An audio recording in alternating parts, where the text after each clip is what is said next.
Assalamualaikum warahmatullahi wabarakatuh. Puji syukur kepada Allah Subhanahu wa taala dan bersalawat kepada Nabi Muhammad sallallahu alaihi wasallam. Alhamdulillah, pada kesempatan ini saya sedikit membahas tentang Islam dalam beberapa aspek, beberapa versi. Ada yang berislam ala kedondong. Kulit luarnya bagus, tetapi di dalamnya tidak bagus.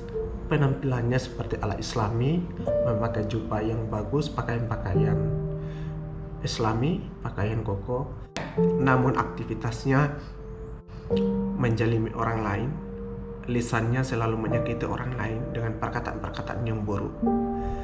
Padahal kita dituntut bukan Islam yang seperti itu.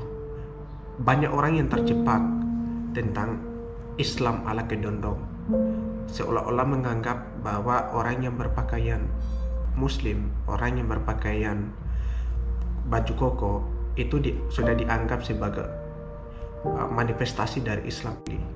Namun Islam bukan sekedar pakaian yang dituntut, tetapi Islam harus kita islami akhlak pula, pikiran dan hati.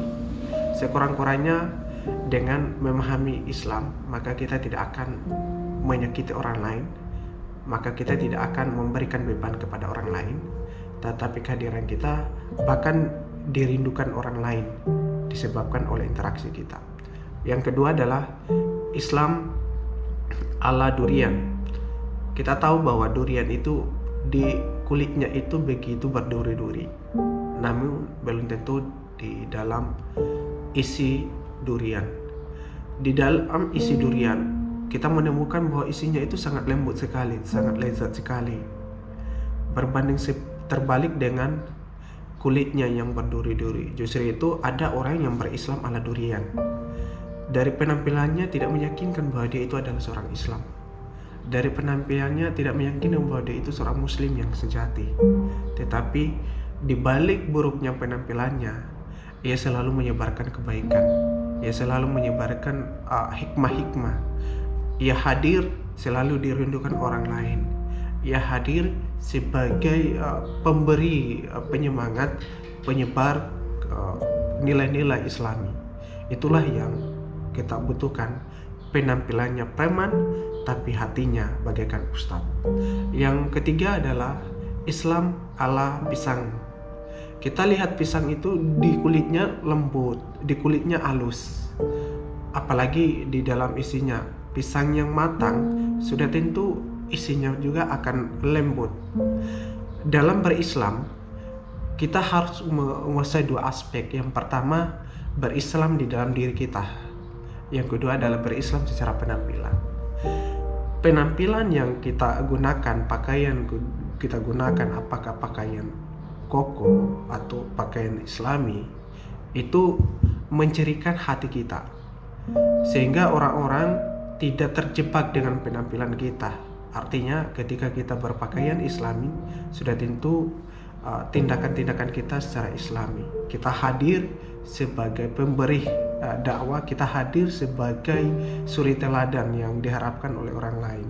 Sehingga Islam itu, nilai-nilai Islam itu menjadi pengontrol di dalam diri kita.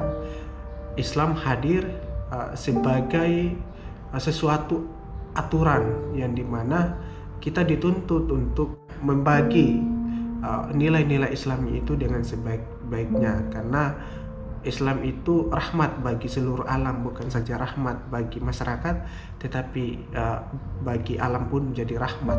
Bukan saja rahmat bagi seorang muslim, tetapi Islam juga menjadi rahmat bagi non-muslim. Sehingga kehadiran kita justru dirindukan oleh orang lain, bukan justru sebaliknya, kehadiran kita menjadi beban orang lain. Bahkan hadirnya kita punya nilai, dalam artian kita itu hidup lebih dari hidup.